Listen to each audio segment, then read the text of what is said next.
नमस्कार, प्रणाम। स्वागत करती हूँ अपने YouTube चैनल दीपिका पंडित ऑफिशियल पर। आज मैं आप सभी के बीच में लेके आई हूँ एक प्यारा सा छोटा सा नाच गीत जो बहुत ही प्यारा है। अगर आप लोगों को अच्छा लगे तो अपना प्यार दुलार आशीर्वाद जरूर देना। साथ में हमारी बड़ी बहन दीदी जी हैं। अगर गाना अच्छा लगे तो आप लोग कमेंट जरूर करना। महल लागे सुन राजा घरे चलाया, महल लागे सुन राजा घरे चलाया, महल लागे सुन राजा घरे चलाया, महल लागे सुन राजा घरे चलाया।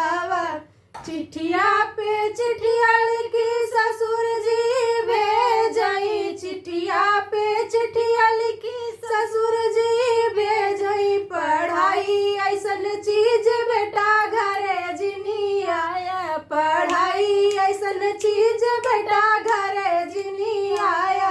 महल लागे सुन राजा घरे चलाया, महल लागे सुन राजा घरे चलाया।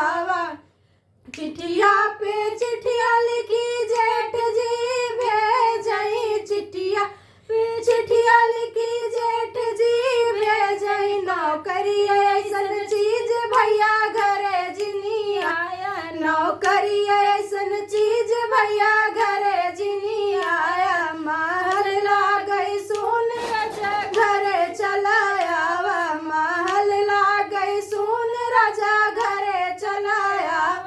चिट्ठिया पे चिट्ठिया लिखी ससुर जी भेजई, चिट्ठिया पे चिट्ठिया लिखी ससुर जी भेजई। पढ़ाई ऐसन चीज बेटा घरे जिनी आया, पढ़ाई ऐसन चीज बेटा घरे जिनी आया। महल लागई सुन राजा घरे चलाया, महल लागी सुन राजा घरे चलाया।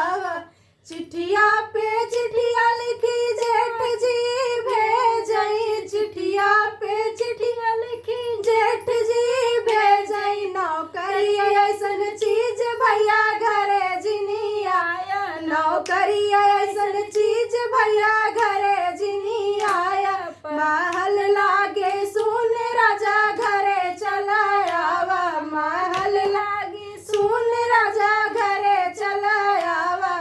चिट्ठिया पे चिट्ठिया लिखी देवर जी भेजई, चिट्ठिया पे चिट्ठिया लिखी देवर जी भेजई। भाभी ऐसन चीज भैया घरे चलाया, भाभी ऐसन चीज भैया घरे चलाया। महल लागे सुन राजा घरे चलाया, महल लागे